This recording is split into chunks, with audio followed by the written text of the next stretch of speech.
Ready? Oh my god, we're ready. Hey everybody. Welcome to Come See the Crew podcast. Hey. Episode, who cares what's happening? Just keep happening. Caffeine. Wow. My hands got tired. Oh, How's it going, everybody? Hey man, what's up everybody? How's everyone doing? How are the kids? How's the cafecito? How are the beans? How's the dog? How are the beans? I love that. Oh man, they're good. Oh man, but yeah, we have a couple stuff. Oh, a couple stuff. Wow, English. I mastered it apparently. We have a couple things to talk about today. Alongside me, we have Maddie, we have Gio, and we have Ari. Oh Hello. Hello. Sometimes. Hello. Oh, hero. Oh, and Mike, of course. Our condolences to Maddie. As Brian is now fighting the corona, Brazil right now, actively fighting for your honor. I don't know what's happening anymore. Fighting for his own life. Oh man, and of course Kirby with the up. Yo, what up, Kirby? Thank you for hopping on. And JWS. For a second, I thought that it was Oh, and Luna. Oh, and Luna. For a second, when Maddie like responded, all I heard was, "What up, Jews?" I'm like, Maddie. Whoa. Maddie. Whoa. Whoa, with the hard J. You know, you didn't have to You mean the bring hard that up. ooze? We could have just lived without that. Immediate extend stream time by JW. Jews, you say? Mm, Wow, now you're Oh, speaking goodness. my language. My God. And Raul liked in the stream. Thank you, buddy. Thank you. Well, let's get right into it. How's everyone's week? Who wants to go first? I never like going first. I don't know. Because I'm the host. That's why. Oh my god. Gio. I'll go first. Okay. Oh. I was like, I'll volunteer. I was voluntold and then Maddie to the... No, Maddie. Maddie came in. She's like, "I volunteer as tribute. I volunteer as tribute." This is Maddie. This is gonna be a new meme. I was Someone's gonna volunteer. say, Oh I'm my gonna God. volunteer before someone gets voluntold. Wow. I can't hide anything from these guys. They've already noticed my spiky hair. I just got out of the shower like 10 minutes before we decided to do this podcast. And I hadn't had time to do my hair, so it's spiky. No, that's not what you told me. You told me before the podcast you're gonna They do said spiky hair he because looks- that's giving he you a looks like better a chance to hedgehog. get spike. Oh yeah, that's You know maybe what? that's a good tactic. You know what? I like that. You know what? We're gonna maybe. Maddie, sorry, we keep interrupting. Go. How's your week? No, it is okay. My week's been pretty good. I've been saving up some money and saving up some willpower as I wait for Animal Crossing to come out. I need it. Ooh. And I have like a pipe dream of trying to maybe build some tiny baby micro computer before March 20th, or at least like on and around that date, so that I can stream it with you guys. Because I want to. I need to. Well, I'm gonna play it regardless. But I was playing a little bit of New Leaf. My villagers were a little upset at me because I haven't visited them in a while. But it was still a good time. They forgave me. Besides that, Brawl Stars, grinding on those trophies. I'm really wanting to get to 8,000, but I know that's going to take me forever. But you don't get it until you play. But that's pretty much been it for me. So, I'm guessing though also the reason you brought up the computer is because of this case I showed you earlier, and so I'm trying to bring it up too because it is legit amazing. That case is beautiful. But I was like, me and Gio were actually talking about it the other day too. He was like, "Oh, you should try and get something so that we could stream it and do like the double or something." Yeah, screens, literally like town the building." freaking thing that you just set up. We were thinking of doing that for Animal Crossing. Oh yeah. So we were trying to see if we can build her like a mini gaming computer that'll fit in her room, like between like $500 or $600. So that way she can at least like do some capture software stuff and at least start being able to capture like her PlayStation stuff with like overlays and like all that cool stuff. Yeah. Yeah. But I this wanna make that upgrade. courtesy of Gamers Nexus, of course. They dropped their video today about this case, and it's so pretty. It's so pretty, and Yeah, it's a it's really cat, nice. and it has a cat graphics card too. It's like 2 cats in one. Amazing. But yeah, who wants to go next? Oh my god, I'm just like staring at this picture of this cat. It's beautiful. I can go next if you'd like. So I spent half my week working, not fun, and then half my week editing the first episode of my new series, The Trainer Challenge, which is currently live on YouTube. Nice. Next episode should be coming up in a few days. And for anybody that likes Pokemon card game, it's essentially I buy a bunch of sealed product, try to make a deck, and I do it on a budget of $40 a week with using only sealed products. I'm not allowed to trade or buy singles online. So I'm just trying to show that, like, you know, you could buy sealed product, not know too much knowledge of the game, but with enough research, you can build a really good competitive deck and hopefully do well in tournaments. So, you know, that's the whole point of the series. I'm really excited to see like how the deck progresses like as the week goes on. Yeah, it's so far I'm like working on the stuff for like week 2, and what a drastic improvement from like the first episode. But I'm excited to share it with you guys. I'm just trying to get a couple of games in so that way, you know, it's a little more entertaining. Apart from that, me and Ari went to go watch I think we watched 2 movies. We watched My this week. Hero and we watched Sonic, which both were trips in different ways. Yeah, it's what inspired my hair. Mm-hmm. I feel like we should have inserted like a coin, like. Ugh. Yeah, like. So like it's 2 out of 10. Sonic. Yo, you know what? Like, surprisingly, Sonic wasn't as bad as what I thought it was gonna be. Jim Carrey did a great job as Dr. Eggman. Okay, that's good. And I wish that like they just like, you know, I wish they would have done a few more callbacks to like the games, because like there's no references to the games outside of like, you know, he's using his coins, and the name of the town is Green Hill, you know. And then the last like 30 seconds of the movie after the trailers, they leave it open to Sonic the Hedgehog 2 movie. So they set up the sequel. Well, even the Mario Brothers movie set up a sequel. I mean, yeah, everyone's gotta do it. I guess I feel so. like Jim Carrey is always gonna have some level of quality in his work. I wanted to add to that because I did go to see it with him. Like, the movie's not bad, but it really did feel like a buddy cop movie with Sonic, rather than a Sonic movie that had buddy cop stuff in it, if that makes sense. 100%. Oh, JW, I'm so glad you were actually able to use the code. Nice. He used one of the codes in the videos to unlock the card back in Pokemon Online. Nice. Oh, that's awesome. Yeah, every single video I'm gonna be posting up those code cards, so you know it's like my way of giving back to you guys. So enjoy the free codes every single week. Mm-hmm. Go ahead and continue, babe. Sorry about that. No, that was all I really wanted to add. That's it.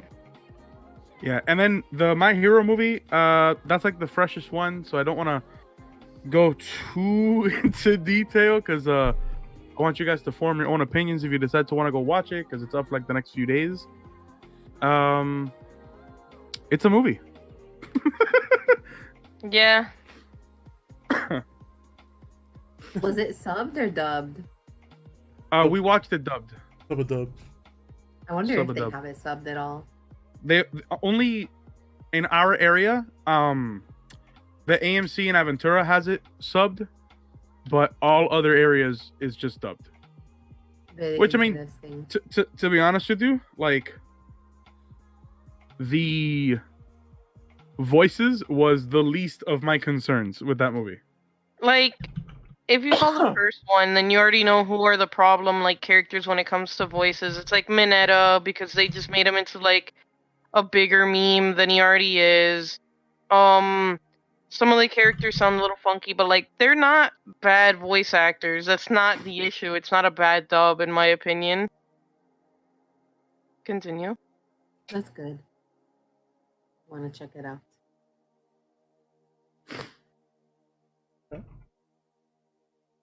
Was there anything else that you did in your week, Ari, besides the movies?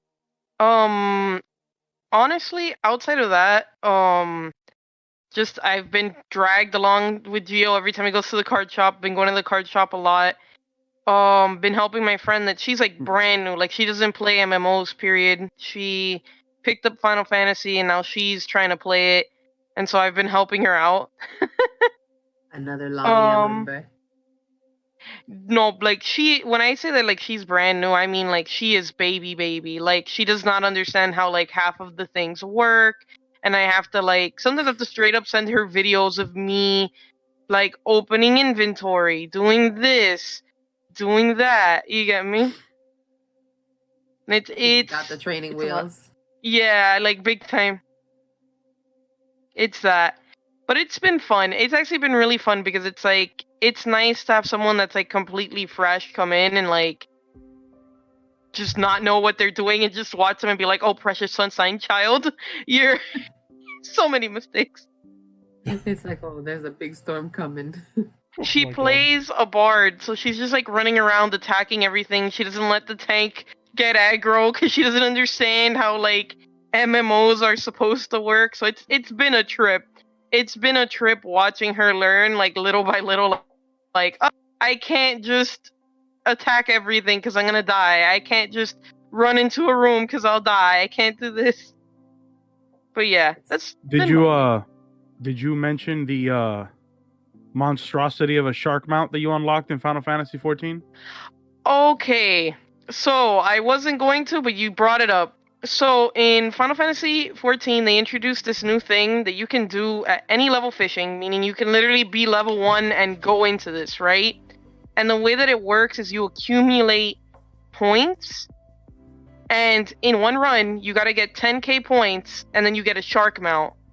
Now that shark mount, not only is it hard to get, right? It looks super funky.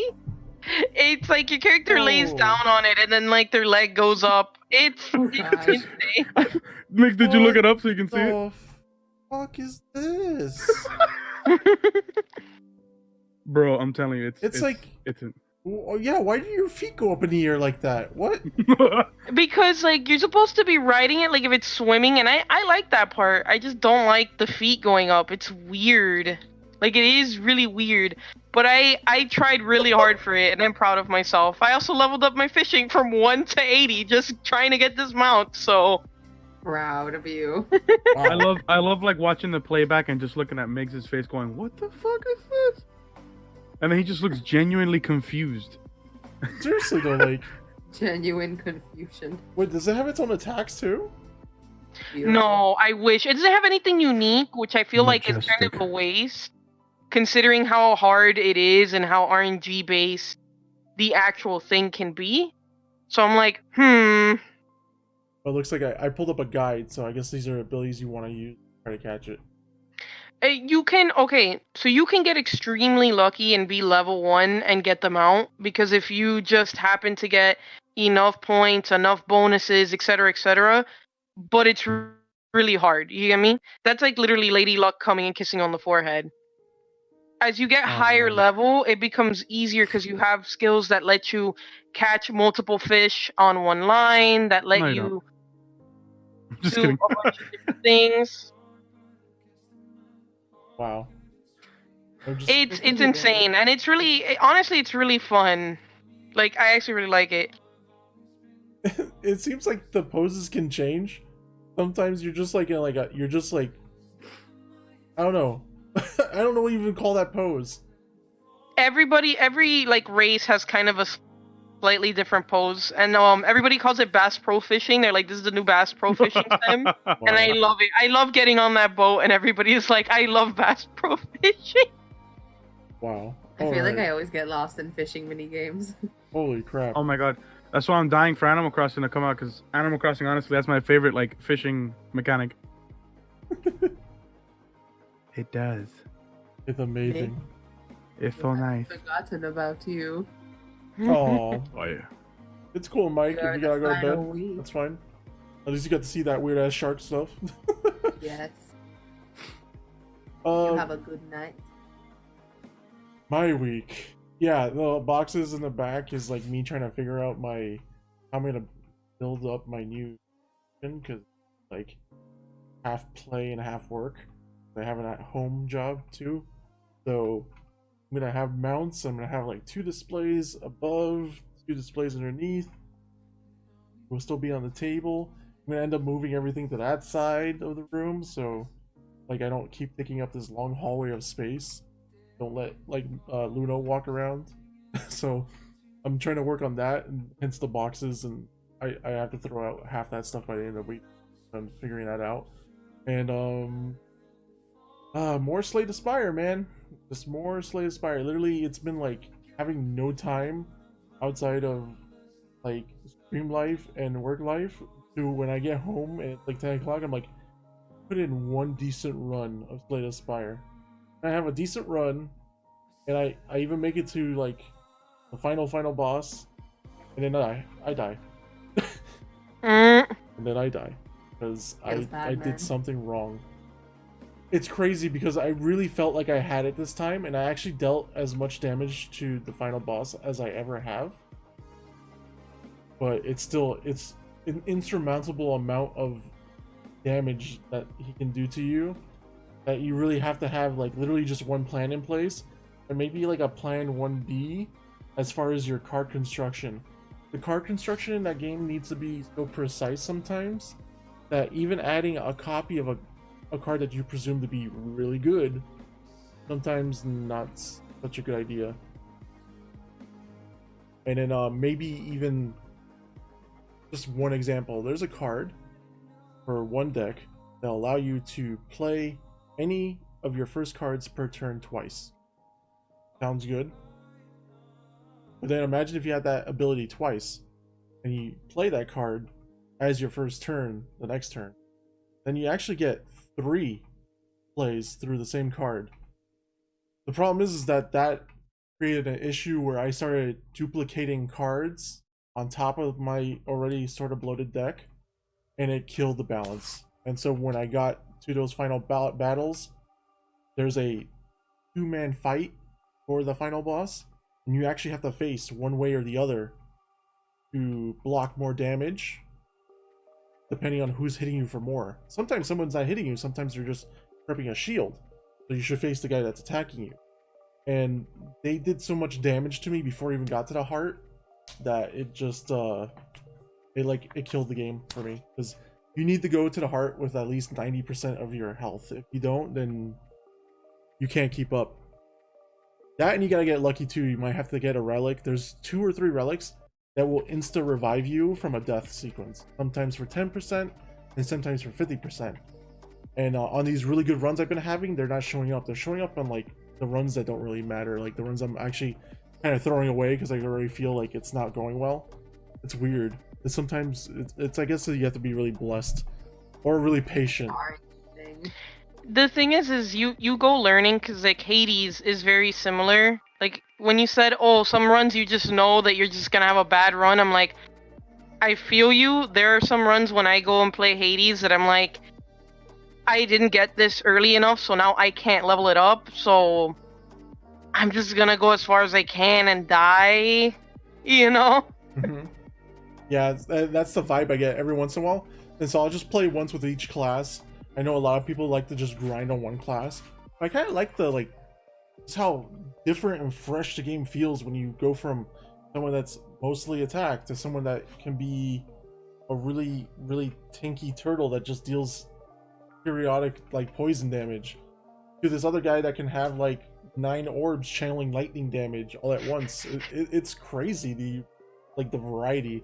And then on PC apparently they released a 4th character, so I think I'm actually gonna start playing more on PC and getting those characters leveled up and completing the decks for each one of them again, just to kind of relive the experience, but also to play with that 4th character, because apparently she's all about like Zen, and she has modes of calm and Zen and then anger.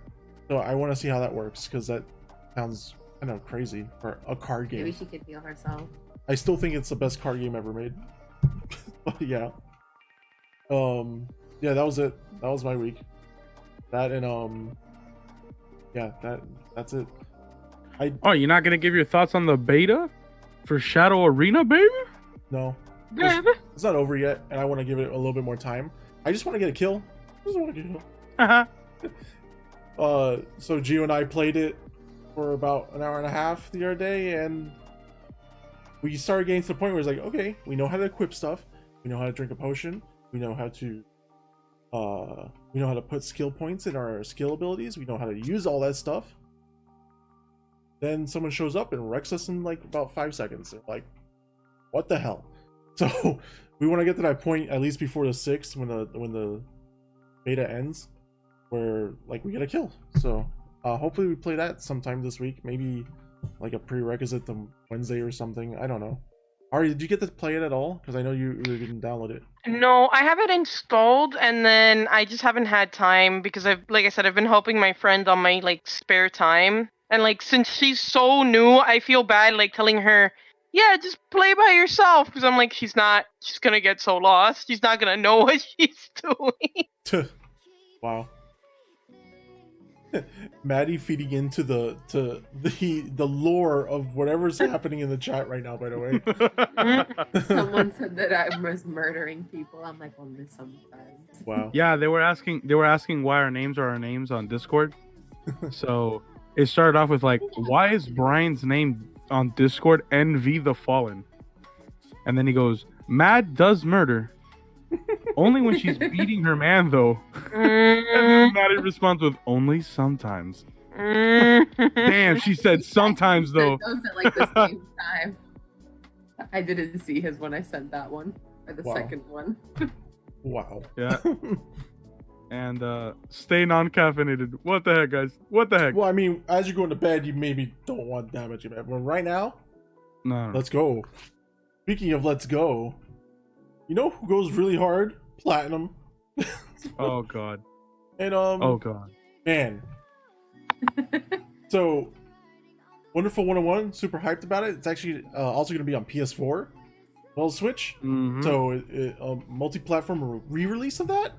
But what's really interesting is phase 2 of their 4-tiered plan, and I don't know what this is exactly, but I think he's like trying to say that he wouldn't mind making a game around previously, I guess, like, man, I don't even know how to say this. I just feel like it's like Gotcha Man type of thing. This whole sequence is incredible. It's very much like... Wait, what happened? All I need to know is if the doggo is safe. Yeah, the doggo is saved. Okay. I'm sorry. No, it's fine. So, yeah, this gives me like Power Ranger vibes, first off. But also, what does that mean? That whole thing about it being the end of Hideki Kamiya's superhero trilogy, because I guess Wonderful 101 is a superhero game, but this one, It definitely is. Viewful Joe, I guess, would be another one. but this one seems literally so different. The Beautiful Joe and Wonderful 101, they could literally live in the same universe and you wouldn't be surprised by it. Mm-hmm. But this one is like I'm kind of darker, almost like, I don't know, it almost feels like a pseudo like Power Rangers meet Godzilla style thing. And then they just call it Project GG. I was like, It looks interesting. It does. I mean, it looks good too. Yeah, in terms of like graphics wise. No, for real, yeah. You must protect that doggo at all costs. It actually would be pretty cool to get something like something like this. But I don't even know the details yet, and I don't even know, is this even on? I don't think their Kickstarter has started yet on it. They just put the teaser up because Wonderful 101's like campaign's still going for like I think a couple months. So I think they're gonna wait for that one to finish and then move into this one. If I'm not completely wrong about that, because I think all these campaigns are supposed to be Kickstarter campaigns. I feel like it's almost guaranteed that they get those backers. Yeah, essentially, yeah. Yeah. What do you guys think? Also, well, I'll let you guys say that part first. What do you think about that? I mean, this looks fantastic. Like, I'm like rewatching. I'm rewatching the trailer, and like this gives me like Godzilla vibes. It does. I want to play as a big person. I want to know if we get to play like are those our enemies, or are we playing like other and facing other big people? I don't know. You know what else? I'm like, it's like Pacific Rim, right? Yeah. Kind of like a Pacific Rim vibe, except it's not. You're not in a machine. You are as big as a machine. I don't know if you guys remember a long time ago, but for GameCube, there used to be this game where it was Godzilla against like all the other kaiju monsters. Yeah, Rampage. Yeah. Oh my god, that game was so much fun. About that. I know, but the game was fun. So I'm hoping that this like at least emulates that. Maybe. I hope so. That would be crazy. Crazy. In other Hideki Kamiya news, because you know this guy is a big deal, I believe, in gaming. Like, to me, he's in the top 5 with like the likes of Kojima. And so they were interviewing him the other day, and he was asked if he wants to revisit some of his old IPs or failed IPs. Someone brought up Okami, like an Okami 2, for example. Okami won Game of the Year when it came out, and it beat out a Legend of Zelda title, by the way. So he's like Okami 2, Scalebound, Beautiful Joe 3, Dante. Wait, he considers that Bayonetta. a failed? He considers that a failed project? No, he doesn't. But someone said if he wants to revisit some old IPs or failed IPs. I think maybe that might have gotten lost in translation if it was a question that was asked in a different language. But he's I think really it just could addressing mean his dream projects, honestly. I think they mean like it's possible that these were in the works and they had to be canceled. That's what they mean by like failed. I know Scalebound is one of them. Yeah. Continue. Sorry. I was gonna say for sure, because like there's no way that thing's failed, because didn't it like just get re-released on Switch? What, Okami? Yeah. Oh, it did. No, it's definitely not a fail. It's more like, I guess this is like projects that are kind of like in his dream catalog. But what really came out to me as like holy shit was Beautiful Joe 3, and then Dante versus Bayonetta. That sounds like Dante a crack dream. Versus. That sounds like a fanfic. Yeah, right. But I want to see it now. I mean, it could happen. Yeah, I kind of want to see it now. That sounds like one of those like anime music videos that you see somebody poorly edit when you're in middle school. And then everyone's really excited in the comments. As far as stylistic like combat games, like Bayonetta and Devil May Cry are pretty much there. They're head to head from the style. Devil May Cry 0 is also kind of interesting. Is he trying to make a prequel? His dad. It'd probably be about his dad, because it's the only way I can see it working, unless it's baby Dante. He literally goes, "I want to make everything. Please email Capcom." That's great. I love it.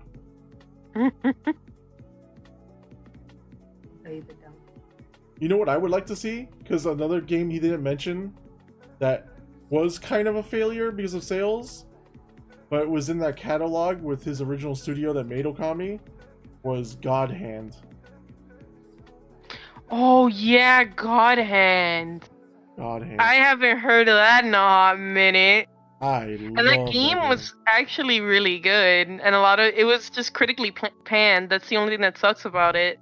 Yeah, because it was kind of like, I guess people didn't get at least most people didn't get the point, but man, it was fun. I think part of it is like it was back in that day and age where it's like if the game was hard and not straightforward, like it wasn't I'm bad. It's no game bad, game suck, game over, and that's it. Because it was a little like complicated and like to reach that top skill ceiling was insane. I'm loading up a boss battle right now. I don't think I ever played that game. Like a boss rush mode. Like look at the style in this game though. This was almost like this was kind of like almost a turn-based version of a Devil May Cry system. It still had all like the flash, and you could still fight in the moment, but you had these moments where you could literally stop time for a second and just pick your ability, and then watch how hilarious some of those attacks were. There was one attack where he literally whips out a bat and he hits you to the moon. There's also, when you lose all your bar, you can like beg for your life, if I remember correctly. I forgot exactly what it did, but I remember that was a thing too. Booties. There's the ball buster, which was always hilarious because I was 5. I don't know. It's like there was a lot of jank to this game. You can even feel it watching it again, like the camera angles and stuff. But oh, if they were just remake this, I would be over the moon. And maybe it still has a chance to happen because we got 2 more phases platinum plan, and I can only hope. I can only hope. Very interesting to see what they do going forward. I mean, Capcom's also been on this hot streak. I know this game was made by Clover, who is being produced by Capcom. So this might be a Capcom only title or a Capcom owned IP. But seeing how good things have been going for Capcom lately, this might still happen. I can see it happening. Them signing up Platinum to do the game again, and it's pretty much essentially the Clover team working on their game again. I feel like it's possible. But, well, they want to play nice. We shall see. But I had to shout out God Hand based on that quote, because, like, damn, I missed that game. I miss random dumb games like that. I really do. Like, Right? I miss the joy of the clearance bin at GameStop having actual good games and not everything that's failed for $10. Yeah. That's why I really liked something like Bulletstorm. It was kind of like this in-between Gears title that they made from Epic, and it was like, wow, this is kind of addictive because it was like a score attack. And it was just depending on how silly you could get. Like, they need to make more of that. Unfortunately, not remakes though. Like the Duke Nukem add-on thing, that got weird. You mean you don't like the oh yeah? Is Duke Nukem canceled? Bubblegum. Too fantastic about stuff. He's too fantastic. I think it's possible. Conversation for another day. But we are all big D&D fans here. We try to have campaigns at least. Sometimes it doesn't happen. Sorry, Ari. But there are progressively better and better games that are adopting the D&D rule sets. Most notably, recently, Divinity: Original Sin. And so, when Baldur's Gate showed up at PAX East, like, we were... At least I was super excited. I knew the moment I found out. I ended up sharing it to the rest of the team because, like, this was like...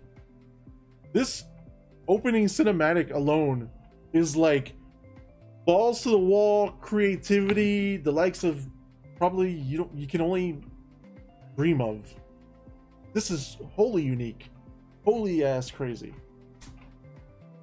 I know Gio and I watched it, so I'll let Gio say his piece on it, because damn. Dude, this still looks it looks fantastic. And like, I'm ashamed to say that, like, as much as like I love the aesthetics, I didn't like Divinity. But then again, to be fair, I didn't give it too much of a chance. But this game looks fantastic. Like, I love this like medieval like fantasy thing is so my aesthetic, and dude, it just looks really, really cool. Like, it looks intense. I get Diablo vibes. It's got Cthulhu monsters. It's got like that Bloodborne-esque thing that I love. and it's like D&D all wrapped up in like one bundle. Dragons what's not to coming love? out of portals to defend the city against the Cthulhu monster, the Cthulhu destroyer. I'll call it, because it literally is like an airship star destroyer thing. Like, it's crazy. I think it's called an aberration or something. Actually, it's a Nautilus. Now that I look at it, it's just a Nautilus, legit. It's both a ship and a Nautilus. It looks crazy. Like, now that I'm really thinking about it. Yeah, I'm excited for this. I feel like they blew more budget on these cutscenes than like most games blow on their entire budget. So I'm a little scared, but at the same time, Baldur's Gate, they gotta have money, because like people have been playing their games for years, even for as long as it's been. And the revitalization of D&D, I think, is, you know, pouring in that money. I think they got it. Yeah. You know what I mean? And, just that concept of him connecting the tentacles and then just strumming it like a guitar to teleport. What? Yeah. What? Dragons just following. Yeah. Cool. I can't wait, man. And then even the combat that they end up showing later on, like, first off, props to the producer to do this all under pressure, knowing he has like an hour, and then like first literally purposely going and dying. He trolled the hell out of me for sure, because I was like, damn, this is the developer. This feels like the kind of cringe stuff that people stop doing E3 presentations for. And then he's like, oh well, let's try to do that better this time. He ends up sneaking around and wiping out half the army in a single shot the second time around. The battle ends in 2 turns, and everyone's just like, everyone in the crowd's just like, what the fuck? What happened? Maybe he was trolling. Oh, he definitely was. Like, he even like took off his boots off of his main character and threw it at one of the enemies to eliminate them once in that run that didn't go well. It was just like, wow. And he even cheesed the end. Like, he was doing stuff at the end where he was taking weapons off of skeleton bodies that he knew was going to res. They were going to res when he opened the tomb, so that they would have no weapons and therefore they wouldn't know what to do, just so he can get out and finish the demo. It was a little cheesy, but I appreciated like his candidness about it. And he was also like, don't worry, they're probably gonna patch this out, so it's not gonna be as easy for you.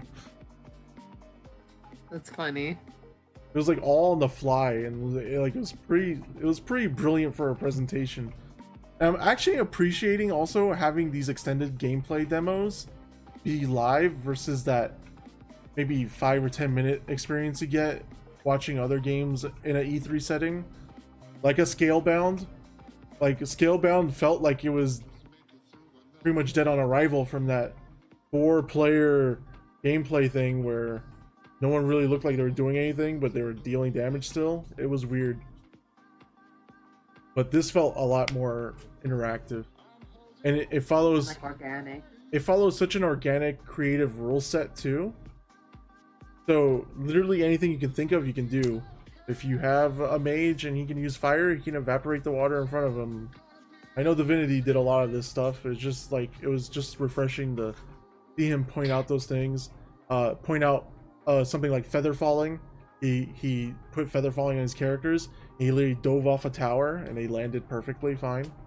Cool stuff. Divinity doesn't really have that feather fall, so that's actually pretty neat, because what you get instead is you have like jump attacks basically, where you can reposition and jump somewhere else and fly somewhere else, but you don't have stuff like that. And I'm happy that they're adding more of that, because I think the magic interactions, it's what really makes Divinity shine and makes it really neat. So I want more games to have that. I want to see myself using fire magic and just parting the Continue. No, you're good. What I also like is these interactions. They kind of gave me the, like, almost another layer to like what makes a Witcher formula work. Where like he's a vampire, so he can decide to tell this character that he's a vampire, but then she's probably gonna try to kill him, and he needs to work. They need to work together if they're gonna survive against what's happening, because they both have these parasites in their head. So that whole cutscene was them getting abducted and the parasite's already in them, so they were just being like set to be put in like an incubator of sorts to spawn whatever was gonna grow. But for him, he's a vampire because he has that thing in his head now. He can actually stand around in daylight and not melt. So he's trying to figure that out. Meanwhile, trying to befriend these people that he doesn't want them to know that he's a vampire. He's also still got to deal with the thirst problem he has for being a vampire. It's all sorts of dilemmas and like nuances that he has to deal with for one character. Now, if you pick her side, who knows? Like, I feel like there's a whole nother set of like things to work with and understand. So I feel like every playthrough, even like playthrough per character, is gonna have a lot of like girth and meat to it.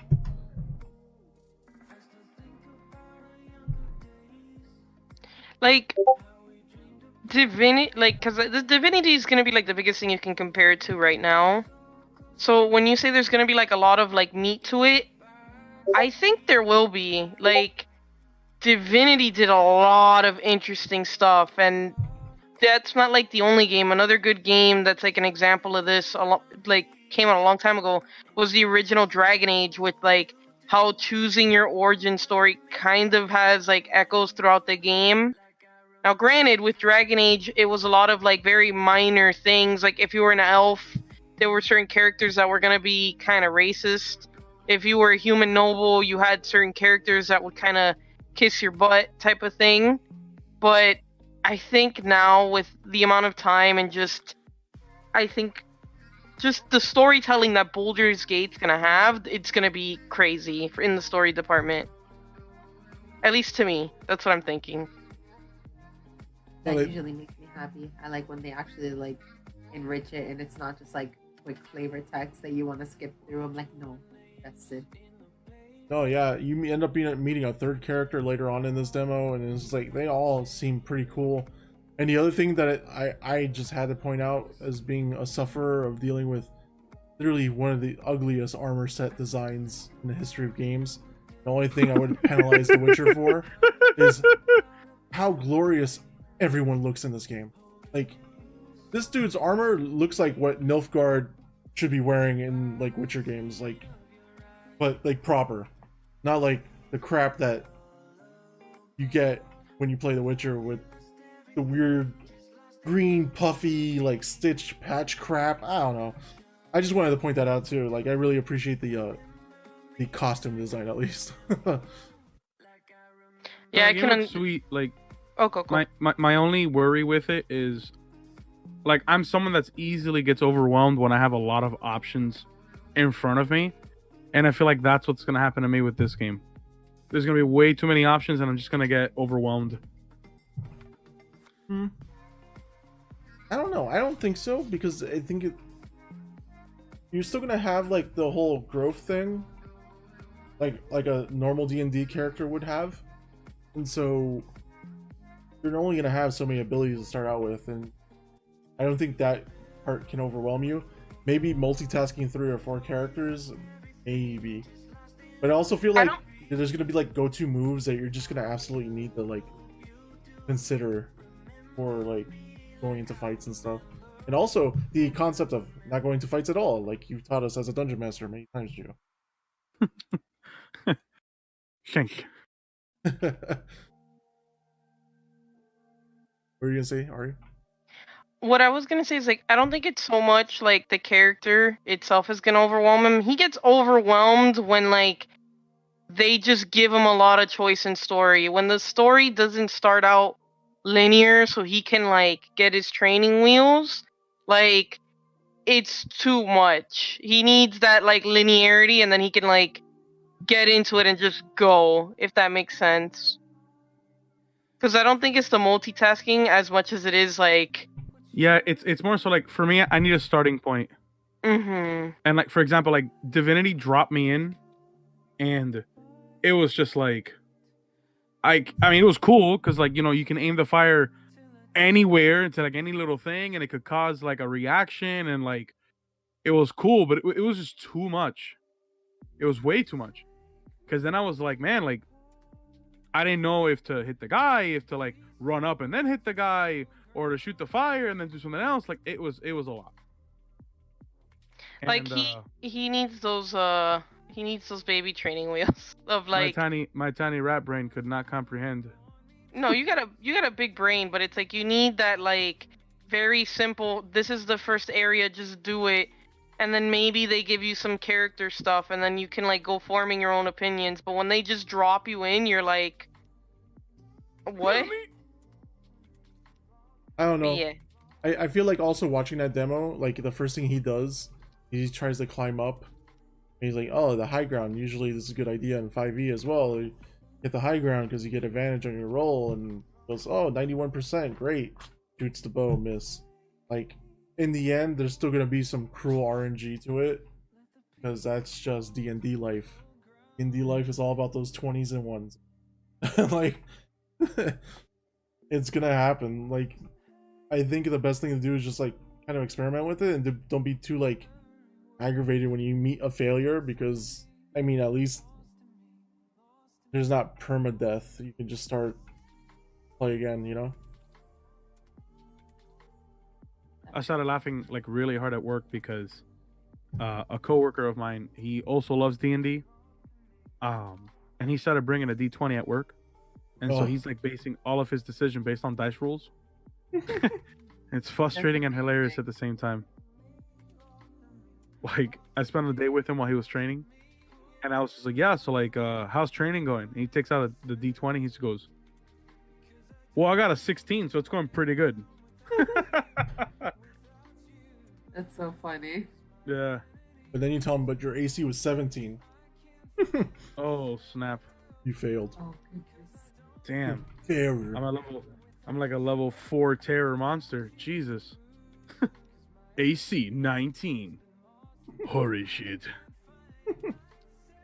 Some positive news, and there's like two sides of this, so I'll let you guys decide what side you think makes more sense. So Xbox dropped a tweet earlier in the week where they were essentially talking about just advertising. In the end, it was honestly advertising for the new Xbox.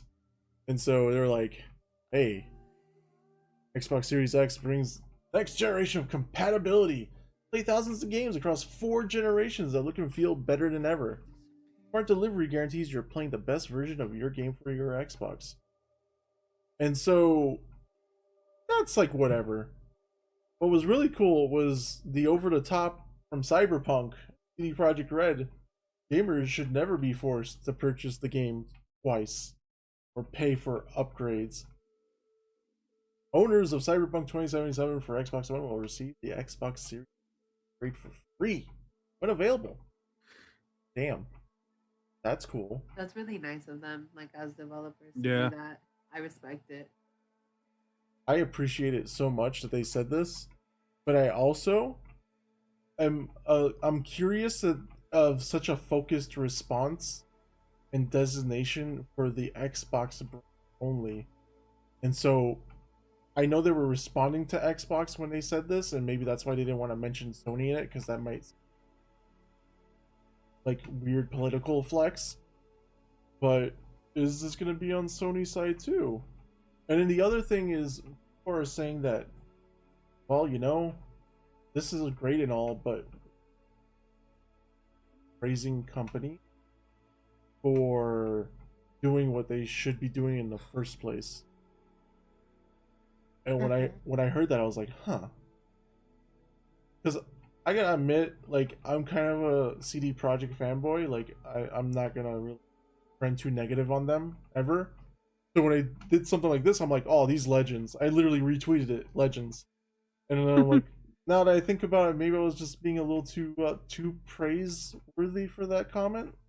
What do you guys think? I feel like at the same time though, it is good to have at least that moments of praise, because sometimes if a company isn't going to hear that, then they're like, oh, we're not getting any positive reception for it. Why should we? Like, what's the incentive to keep doing this for them?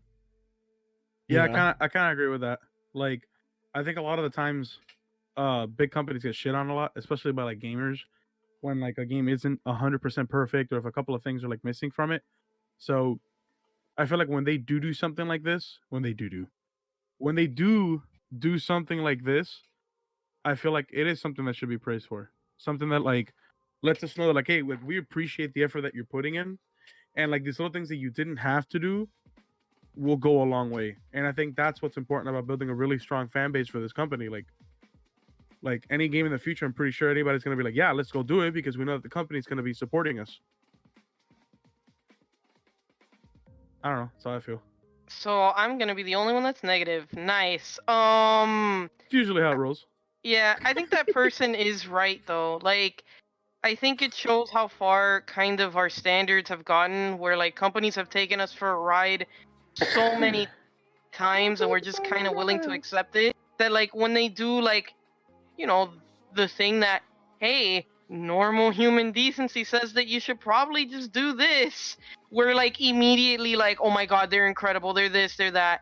And you guys are 100% correct that they should be praised. Like, I don't think they should be shit on. I don't think like, you know, coming over to them after they do this nice thing or say like something that, hey, that's pro consumer, you come up to them and you go, but you should have been doing it anyways. Like, I don't think that helps anyone, but that person does have a point, and that's something that you have to keep in mind when you like overpraise, or you start to view a company as they can do no wrong, because they can very quickly do wrong. And it's almost hard to explain for me, but it's like they can very easily just slide into bad habits and get away with it because you're not being critical of them. You get me? And then all they have to do is any little thing to please you again.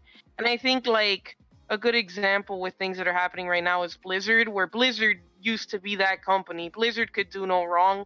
Blizzard would mess up, and yeah, they get shit on, but there'd be a lot more people that would like immediately jump into the conversation and shut that down and defend them and be like, they're doing their best. You get me? Hmm.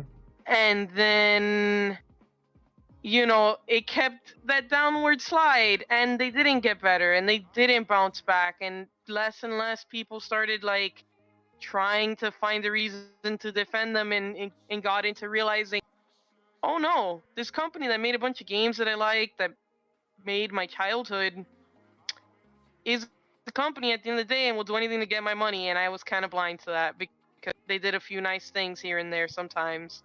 You know what I but mean? I feel like at the same time though, things for them really started going sour when Activision got involved in their business plan. But that can happen to anyone. No, I know, but I think what I'm trying to say is that like it's a bit of an unfair assessment just because Blizzard was kind of strong-armed into it. When you have like 50 million people living in China and the 5% is telling you, hey, yeah, we're not going to put your game and sell it to like 50 million people if you don't bow to our whim.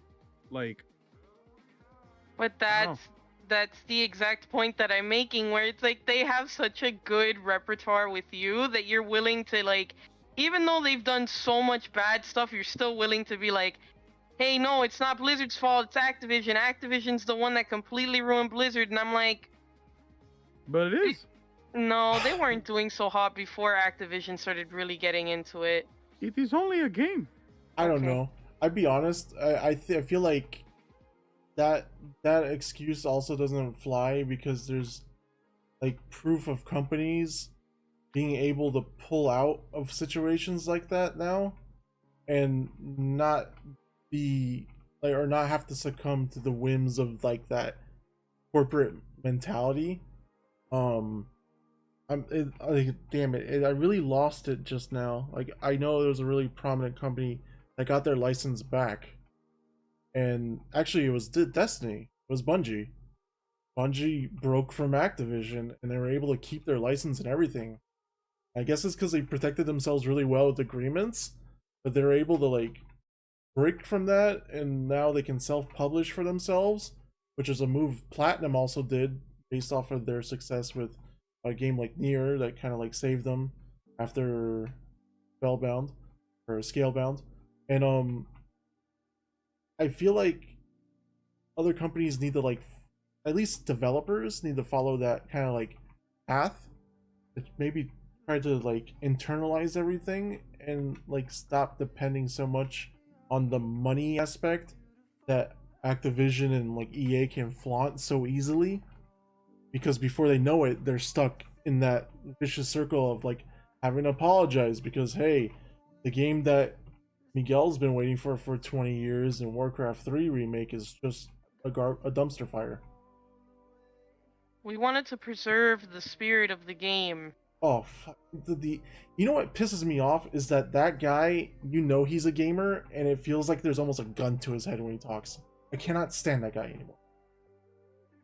Chop off his mullet as a punishment, please. Like, but I'm kind of glad because like I knew I was gonna be the only one negative, so I'm like kind of glad that you don't have to fully agree, but it's like you can kind of like, yeah, there is some proof to this. There is some like, I don't know.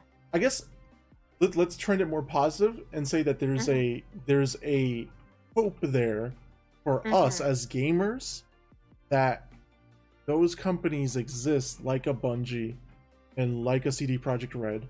Because honestly, CD Projekt Red, every time they've been challenged on these things that sound like it's going to become corporate moon speak, so to speak, like microtransactions, they immediately went out of their way to go, yeah, you can say microtransactions for your like your next Fortnite. I think they literally called out some game just to say that we're not gonna be them. Like, you can keep that, you know? We don't want to be that. And even being the type of company that they are to go, hey, Cyberpunk, that first trailer dropped like 3 or 4 years ago, and it was like, it's coming out when it's ready. Like, not even a date. And it's like, you can really respect that as a gamer because you know they're going to produce quality from that. I just feel like more companies just need to like take that example and kind of run with it. Kind of like own up, because in the end, they're making something that they're passionate about. It's not that they're not passionate about it. And most people are getting burned out from like projects like Anthem because it's not being about the passion. It started being about, you know, we don't like this idea, we can't monetize off of it, rebuild it. And then before they know it, it's like, yeah, we made these suits that can fly like Iron Man, but like, because they kind of want to paywall everything, and so all these campaigns we wanted to do don't exist anymore, and et cetera, and it just, you know, burnout syndrome became a real thing for that team. BioWare is pretty much dead from it. Hopefully they can break away and pull a Bungie so they can salvage themselves, because they're next, you know, like honestly, like they're the next Blizzard right now. Let's see. Just my 2 cents, at least. Yeah. No, like, look, I see both sides of it. Like, but it's just one of those things where it's like, okay, well, I mean, it's gonna get to a point where you should then just stop supporting that company. No, like. Yeah, but there's a thing about gamer boycotts that they don't work. Instead of talking about too much, Jim Sterling released a video within the last 2 weeks about that we are incapable as a group, because gamers are such a diverse group, of falling in line and like marching on a corporation like that. We're incapable, because even the most like negative person in a Twitter thread about Warcraft still probably went and bought it just to try. And now the money is in Blizzard's pocket, and so it doesn't matter if you boycott them now because you bought it. I did that for so many years with FIFA until I had an option where I didn't have to buy FIFA to play it. Now I can sub, and if I don't like it, I can unsub. That could be another path too, but I still feel like they still get a little bit of money out of it, even if it's crap. You know what I mean? Well, yeah, because essentially the company. Where did Angry Joe come from? Like, you know, the company that like essentially are streaming the game is still making money, and they're making money because it's being allowed to stream. And what you're saying is just there's too many people, regardless if you boycott it or not. The company's gonna make money off the game if enough people buy it. And also, it's like really quick. Like a good example is like World of Warcraft right now. Even though like they keep losing subs, I think you and me can agree. Like it will always have that core fan base, and it's not gonna go away anytime soon. it might not be to the grand scale it used to be, but I mean, like it will be there. You get me? At $15 a month, if you have 1 million people still playing the game, that's still Mhm. 15 million a And, month. and you can totally see 1 million people still liking it, even if everybody else boycotts it. You can totally see 1 million people still liking it. You know? Yeah. Yeah, Continue. that's exactly what I was gonna say. In the end, someone's still gonna like it. Someone's still gonna think that this FIFA this year was the best FIFA ever. And I look Yeah. at them and I'm just like, white guy meme. What? Like, what? No. No, it's not. But they wouldn't know because they didn't play since '98 like I have. And, it is what it is. So, enough of that. Final topic. Is Ninja an asshole? Well, I already think he is, but it's not my point. My point is, he came out with this during our break between both this episode and last episode. The phrase, "it's just a game," is such a weak mindset. You are okay with what happened. Losing, imperfection of a craft. When you stop getting angry after losing, you've lost twice. There's always something to learn and always room for improvement. Never settle. He could have just said the first sentence and the last sentence, and I would actually be kind of okay with what he said. This whole between, like, what is he trying to say here? That I'm supposed to be upset every time I die in a game like Fortnite, where when you die you can load back up 12 seconds later into a new match? This is the path to, like, having a stroke, in my opinion. It's the path to elitism and thinking you're hot shit when you're actually the worst person on your team. Damn. Because that's the League of Legends mentality of like, I'm gonna get angry and I'm gonna yell and I'm shit my Look, diaper. let me like I'm gonna say this as an example, because I go to a lot of card shops to buy like my Pokemon and all that stuff, right? And every once in a while you get this elitist. You get this guy who he's like, yeah, man, like I go to tournaments and I win all the time, and I like, I'll give you an example. When I did the Sword and Shield pre-release with Ariana, the guy that sat in front of me was some jackass in a denim jacket with a ton of like patches. He had a bunch of like Pokemon patches and all that stuff, right? And so I commented, I was like, hey, I like the the patch you have there. And he goes, oh yeah, you like that? You noticed it? I got that for getting like top 3 at Worlds. Oh, I got this because I got like top this at this. And so they look at you like you're less of a person because you're not playing on their level. And like, you need to realize that not everybody is playing as competitive as you are. Not everybody's playing at your level. Not everybody enjoys the game to that degree to want to go competitive. And there are people, as bad as the word is, casuals. There are people that like just enjoy the game to play passively. There are people that enjoy the game just for the fun of it, not to go to compete. And so to say that, it's just a game thing. Like I play Brawl Stars because hey, it's a game, it's fun. But I'm not competitive about it. I don't get salty for losing. And to demean and like not make fun, but like to demean and like put people below you because they don't play as competitive or take the game as serious as you do, like eat a bag of dicks, man. That's just how I feel.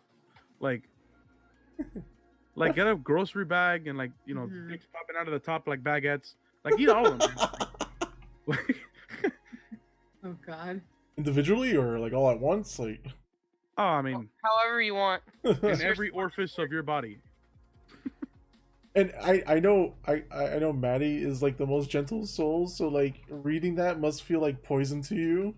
I need to know what you think. I feel like what bothers me the most too is that like when I first heard it, because I first just heard like him saying like, oh, it's just a game is a weak mindset, and I'm like, I feel like why did he turn that kind of phrase into something negative when it didn't even need to be that? Like because I feel like when people say like, oh, because I feel like some in certain aspects, certain things are not just a game, but in a good way. Like it's not just a game; it's a community with people, or it's like something that you really love and enjoy. But like the way he says it, he's like, oh, if you don't get like super angry every time you lose, then you're trash or you're losing twice. It's like, why are you not happy when you're playing your game instead of angry? You know, like he could have made it a positive message, especially since I know he has like a lot of kids watching him. But it's just like you said, the path to a stroke. It's like you're just gonna pop a blood vessel. And by the way, I'm playing a montage of him having strokes on air. After yeah, deaths. I'm seeing it. Just the mannerisms. You don't even need to hear it. You can see the screaming. Like, I want to throw my 2 cents if it's okay. I feel bad. So I used to raid a lot in Final Fantasy, and it used to be like back when raiding was like high tier, when it was like really like high level skill ceiling, and then I would go do like normal things like dungeons and stuff like that, and I'd see the mindset that he's talking about, and I'm like, it's the most toxic and disgusting mindset you can have, because you turn away new players from a game because you want to be that asshole and be like, you're not improving because you're not playing the game exactly how I would do it. If you're not, getting mad because you died because you weren't sure on what you were doing, what the fuck's your problem? Like, that is bad. Like, that's like the worst. I know I said it already, but like, it's the worst thing that you can possibly do, because you make people scared to want to play the game. You make people scared to want to actually improve because they don't want to touch the game again. They don't want to hop on and play. They don't want to go do a dungeon with randoms. You know what I mean? I think in some ways, yeah, when you play a game, especially something that's a little bit more competitive or something that's a little bit more high end, you do have to like self-reflect and look at what you did and be like, hey, is there room for improvement here? But I don't think like it's a weak mindset to be like, I'm gonna play this game to have fun. That's totally fine. Like, there's different people in the world, there's different content for everybody. Let them play how they want. Stop being mean. No, and also too, I never thought of it the way that like Maddie actually said it, where like the whole like, it's not a game, it's like a community thing. Like I'm sorry to keep bringing up Pokemon, but like the Pokemon trading card game, that's what it's all about. Like, since joining the professor's like program and stuff like that, and like actually reading like what it's about, it's literally about community. It's literally about bringing parents and kids together to play a card game, helping parents understand like what kind of game the kids are playing, like, and just building and fostering a community around the theme of like, hey, we like Pokemon. So like, imagine having that elitist in the store when a kid just bought like a brand new theme deck, he's learning how to play, and he's like, hey, how do I evolve my Pokemon? And he just goes off on him. You know what I mean? Like, that's not a good environment, dude. Like, that's how you get people to stop playing. That's the reason why me and Ariana stopped playing League of Legends. I was gonna bring that up. It was so toxic. Like, I was gonna bring up MOBAs in general because I didn't play League. I played Heroes of New Earth.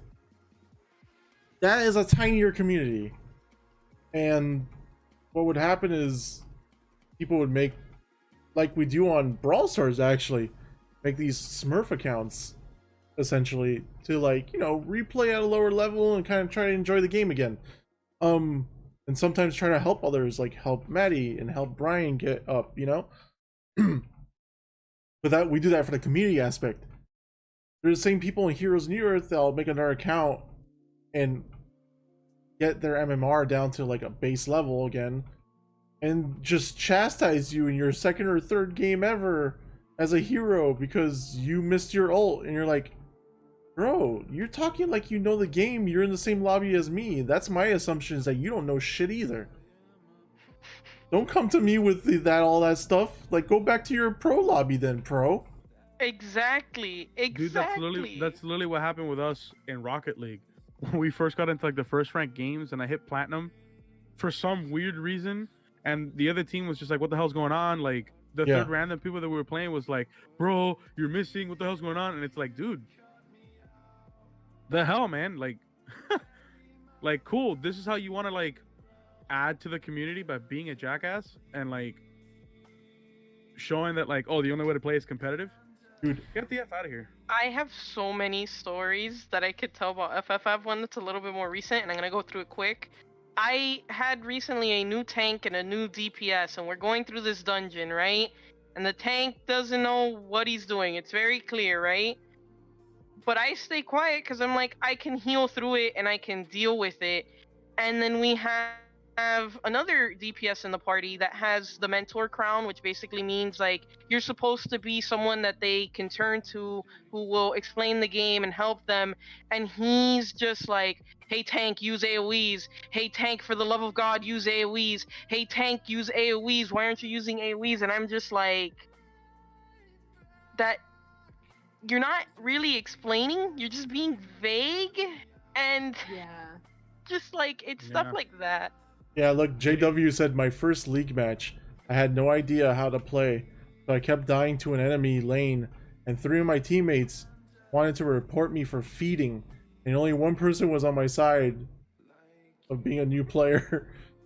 It's like he probably walked into a team of 3 guys that all decided to go smurf at the same time. Like, oh, let's go troll the newbies, and then literally harass instead of carry the team. Like, crazy, man.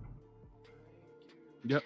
I was really about to read the comment out loud too, because I can't remember how many times that has happened to me.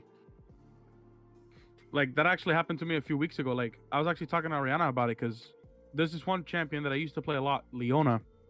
And so, to put into some perspective, the last time I played League of Legends was in season 3, and they currently just ended season 10.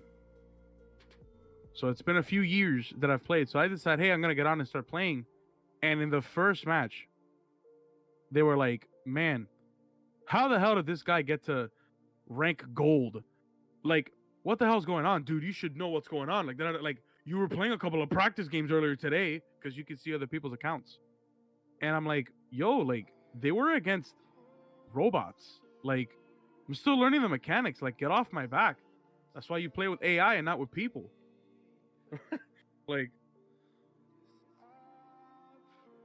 Ninja's an asshole. Yeah, Ninja's an asshole. I started another video and he goes, I don't think I've ever been that triggered in my life. We just saw 20 straight minutes of him being a jackass and being triggered. What a scumbag, man. He's getting all the money too. Good for him. Somehow being a scumbag and making money. Oh my god. Any final thoughts on this? Yeah, so if you guys Ninja's an want to go asshole, support shut the fuck up. if you guys want to go support Ninja, you can go see him at twitch.tv/Ninja. No. Visit his merch store. No, actually, because he's not I'm on just Twitch kidding. anymore. I'm just kidding. I'm kidding. No, that's specifically why I said it. Oh, 'Cause I know okay. he's not on Twitch anymore. You might end up being actually the funny thing is when he left Twitch to go to Mixer, people were being fed to viewers that were coming to his channel still because it wasn't deactivated, but it wasn't live either, and they were being fed like ASMR channels, some that had pornographic content. Oh my god. That was a great story. Great story. And then he would have to get on Twitter and apologize for it. He's like, I had no idea. I don't understand why they're putting porn on my page after I left the Twitch. It was like, it was great. I loved it. Why did he switch from Twitch to Mixer? I thought Mixer was Money. Mixer Okay. threw the money at him. Maybe dollar y'all, dollar bills y'all. I think that's how the song goes. dollar bills, Exactly y'all. like that. As white as possible. Dollar bills, y'all. Dollar bills, y'all. Speaking of, hey y'all, if you have dollar bills, you can throw it at our merch shop. We got mugs and shirts, really pretty and nice, and give it to a loved one and they might love you more. Oh my god. I'm not gonna lie, the Stay Caffeinated mugs are actually pretty nice. I want to get me a baseball shirt. Yeah, that's what I want. They're beautiful. Actually, I'm getting those on Friday. Officially over my depth, so I can splurge a tiny bit merch for ourselves. But yeah, merch. don't let the chat die here. If you guys enjoyed what you experienced in the chat, we have our chat that goes on in Discord. That's always fun. We're constantly poking fun of making America great again through Maddie and Brian 2020. And just poking fun of each other in Brawl Stars in general. Bro, I still can't believe after all this time, the chat still doesn't let me myself go down. The torch was passed to Maddie, and within 2 minutes it went away, and I still have the damn title. Imagine self-goaling, handing it off. Was so quick they forgot about it. Yeah, it's like it never happened. Maddie's self-goal never happened. That's honestly what happened. It also wasn't a friendly. It wasn't in a trophy match. That could be why too. Imagine self-goaling in a trophy match. I'm looking right at Gio right now. I mean, I'm lucky because I've only played once, and I did not allow us to play soccer because I hate it. Nice. Okay. Anything else? Anyone want to say last second thing? Pokemon Trainer Challenge, episode 2 in production. Yeah, actually, it should be coming on the next 4 to 5 days. I'm just trying to get a couple more games in, because the first video I really wanted to get some games so you can see what what the deck looks like, and I just didn't have the opportunity to go to the card shop. So, I'm trying to see if I can squeeze in like 1 or 2 more matches with the deck before the episode goes up. But it's currently in production. Yes. Okay. And I'm working on those 2 reviews. If you guys want to see our full schedule, there is a hashtag schedule on Discord. Check that out as well. That's it. We'll see you tomorrow for Brawl Stars /COD Mobile Mondays. Also, any suggestions? You go to Discord, suggest them, we'll play it. Oh wait, how come you bought that pack not sealed in a box, Gio? What pack? Are you talking about the? I don't have them here. Let me see. I thought you said you can only get stuff from the Pokemon Company. No, I can only buy sealed product. So, booster packs, theme decks, Build and battle. Build and battle kits, things like that. What I'm not allowed to do is to trade or buy singles online. I'm also not allowed to give them stuff. Correct? Yeah. And the loose packs, the loose energy, I bought that off of a local comic store called Tate's, where me and Ariana went to the pre-release for Sword and Shield, and they were selling the energy packs loose. So I bought one for about $2, but the actual energies were sealed inside of a little wrapper thing. So, because to be honest, like with Pokemon, it's like Magic, where it's like if you don't have the energy, you can't build a deck. Period. And the only way to get energy is every once in a while in a pack they will put 1 energy of a random type. Let's see if I can grab it. Yeah, I really don't feel like energy should count though. These little kits, these come with 4 booster packs and an evolutionary line. It doesn't include any energy. So I bought the pack for $2 and I included it in my $40 limit for that week, because if I didn't have energies, then I couldn't build the deck. So I could have gone the route of buying the theme decks, and the theme decks would give you the energies, but I thought it was going to be more fun to do one of these because it's more random. And with the theme deck, I'm able to know what cards I'm going to get ahead of time, which I go a little more into it in the second episode, because I actually use 2 theme decks to update the current deck, so you'll see it. All right. Yeah. As long as the product that I buy is sealed and has like the Pokemon wrapper around it, then I'm good with it. Yeah, I don't think people were worried too much about the energy either, to be honest. I think like what Ari said makes perfect sense. It's like, it's almost like it's not just a staple, it's an absolute necessity, but it's also not gonna like, it doesn't really help or disable you except if you don't have it. So might as well just like, as long as it's not a Pokemon thing. Right. The thing is too is that originally the challenge was with Yu-Gi-Oh, where you don't have to worry about that. It's just about having the actual cards. So it's like there's like a leeway that you kind of have to give, and I think the energies is fine. It's not like he went out and bought a Lapras V and was like, guys, it came in a sealed pack. I have a Lapras. Like, look at all these powerful. You look at all these powerful, and also just to show, I have like these cards that I'm like testing with the deck, but I'm so upset because I can't add them to the deck because I didn't pull them on stream. I didn't pull them from a sealed product, so I can't put it in the deck. Like, I'm being super strict on myself. Yeah, trust me. Everything you see is like legit. Fair enough. Proud. I no cheat. It wouldn't be fun that way either. Yeah. It would take you like what? Like if RNG is nice, how many energies do you need? Like 16, 15? Think of it this way. My deck has Just give me a 12 number. I just need the energy number. 12 energies? That would take you 12 weeks if it was nice to you.